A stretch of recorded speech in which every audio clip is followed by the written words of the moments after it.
خواتین و حضرات، اب ہم آتے ہیں اس طرف کہ ہم نے اتنی باتیں کی تو کسی کے دل میں یہ بات نہ آ جائے کہ رجب میں روزے نہیں رکھے جا سکتے. ایسی بات نہیں ہے. رجب میں عام مہینوں کی طرح روزے رکھے جا سکتے ہیں. ٹھیک ہے جی. رجب کی کسی بھی تاریخ کا نفلی روزہ رکھا جا سکتا ہے، مگر یاد رکھیے گا اس کے بغیر بات مکمل نہیں ہوگی.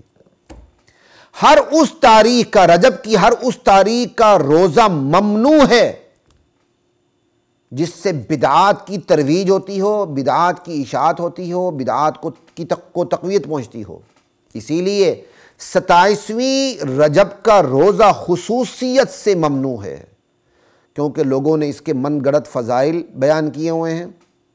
سمجھ آئی؟ من گڑت فضائل کی وجہ سے 27ویں رجب کا روزہ رکھتے ہیں.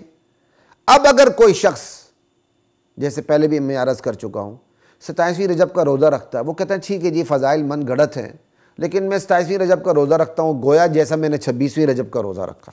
پھر بھی اس کو روکا جائے گا. کیوں؟ اس لیے روکا جائے گا کہ بھائی تمہارے 27ویں رجب کے روزہ رکھنے سے جو بدعتی فضائل کی بنیاد پر روزہ رکھتے ہیں، حالانکہ وہ فضائل موجود نہیں، ان کو تقویت پہنچتی ہے. اس لیے تمہیں 27ویں رجب کا روزہ نہیں رکھنا ہوگا.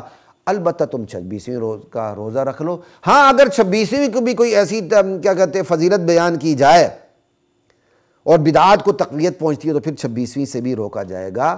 یہ چیزیں ہوتی ہیں عرف پر مبنی ہوتی ہیں، عرف کی وجہ سے فتوے تبدیل ہوتے رہتے ہیں. ٹھیک ہے نا جی. یہ بات سامنے اچھی طرح یاد رکھیے گا.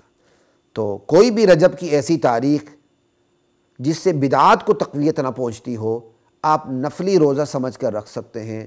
زیادہ اجر و ثواب سمجھ کے روزہ نہ رکھیں، اگرچہ ایک رائے زیادہ اجر و ثواب کی موجود ہے اشہر حرم میں، جس میں رجب بھی شامل ہے. صرف رجب شامل نہیں ہے. صرف رجب کی وجہ سے عبادت میں اضافہ ہوگا، اس لیے سے بھی آپ روزہ رکھیں گے تو یہ غلط ہو جائے گا، یہ بدعت ہو جائے گا. سمجھ آئی؟ ہاں عمومی جو فضیلت ہے اس کی وجہ سے وہ رائے موجود ہے، ہم اس کا احترام کرتے ہیں، لیکن ہمارے نزدیک وہ مرجوع رائے ہے. تو رجب کے ہر تاریخ کا روزہ رکھا جا سکتا ہے، نفلی روزہ، بشرطے کہ بدعات کو تقویت نہ پہنچتی ہو. اور جس تاریخ میں روزہ رکھنے سے بدعات کو تقویت پہنچتی ہو آپ وہ روزہ نہیں رکھیں گے، لہٰذا 27ویں کا روزہ نہیں رکھنا چاہیے. اسی طرح کوئی اور تاریخیں بھی ہوں جس سے بدعات کو تقویت پہنچتی ہو تو آپ نہیں رکھیں.